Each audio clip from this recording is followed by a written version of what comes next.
Next week, we'll be discussing Pixar's latest movie, Turning Red. Tom, how was your watch?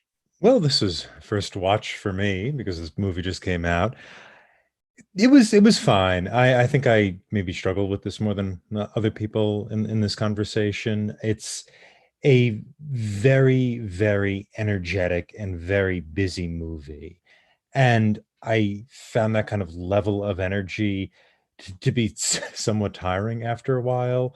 What I liked about it, though, was the how much the panda was able to represent the kind of the red panda that the child transforms into, and that actually more than a child transforms into, a few people transform into pandas in this movie, and that it kind of works like a floating symbol of a variety of things, of growing up, of literally puberty at one point, of also a sort of heritage that you are given and sometimes forced on, at like a heritage that's forced upon you. And I think that was probably the aspect of the movie that I liked the most, the way that kind of symbol was able to take on different forms. Chris, how about you? This was my first watch too, because like you said, it's a brand new movie. I'm gonna go opposite. I actually like the frenetic pace of it because it really felt like it was capturing all the changes that occur as you're going from 13 to 14 to 15 in that adolescent section. And I kind of dug the anime inspired animation with the starry eyes and things like that. It felt like an old 2000 Sailor Moon, 90s Sailor Moon kind of thing. And I don't know, I just really enjoyed it. I liked all the things that you mentioned about the panda and how it kind of represented different things for different people of different generations. But overall, I thought it was really good. I'm always way up for a Pixar movie though, so I was an easy sell. What about you, Rachel? So we just watched this, I guess the day it came out. And we watched it for family movie night.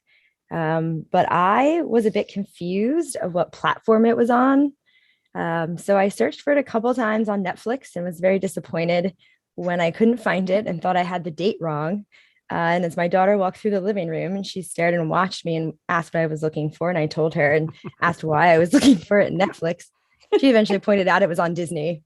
I know it's a Pixar movie. I know Disney has Pixar. I don't know why I was looking at Netflix. Um, but once we got there and we watched it, I really enjoyed it. It was a great coming of age story. And I highly recommend it for your family movie night. Nora, what did you think?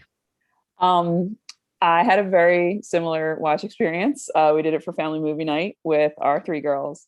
And I also liked kind of the fast pace. I thought it was like definitely made it stand out from other Pixar movies. But as much, I love pretty much all Pixar movies, but there's like a certain style and they follow, like there's a certain pace and a certain, like this one just kind of was different, which was nice because I watch a lot of them and I watch them over and over again because I have little kids and that's how that works. So it's like nice to have something that's like a good change of pace.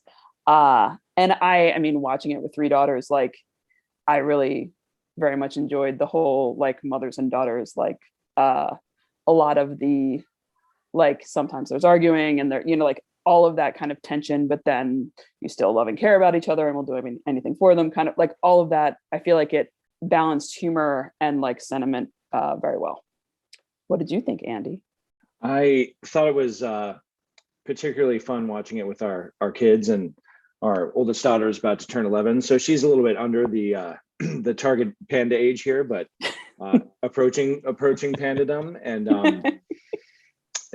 so getting a glimpse, and we had just hosted a birthday party for our 9-year-old, so that kind of crazy friend energy of the girls chattering was really familiar. So I really liked the cutie eyes, as our kids call them, but the anime style I thought was really fun. So I had a great fun time. I'm a huge sucker for the sentiment and the really like deep emotional stakes of some of the other Pixar movies, like Inside Out. I mean, I think Inside Out is like a work of psychological genius. I mean, it's amazing. This doesn't have that kind of element of breakthrough quality for me, but studio can't do that every single time. So, but managed to find a lot of fun stuff and a bit of a deeper meaning, even though it's not quite as deep. What about you, KJ? Yeah, as Rachel mentioned, we did this for family movie night, which was super fun. Our daughters were super excited to watch it. Our youngest daughter's in 8th grade. Perfect fit. She couldn't keep her eyes off the movie.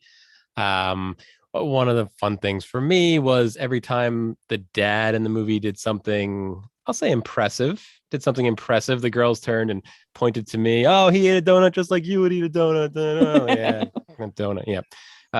But Nora and Andy, side story, we used to watch Star Wars movies together, and we watched Caravan of Courage, which is an Ewok movie, and your daughter was there to watch. And all the adults, this thing, we were rolling our eyes. I don't know if you guys have seen Caravan of Courage, audience, but it's a pretty tough watch. But at the end, Nora and Andy's daughter turned around and said, "That's the best panda movie I've ever seen." So we're gonna have to ask her. Now she's seen at least 2 panda movies. How do they compare? Is this I don't know.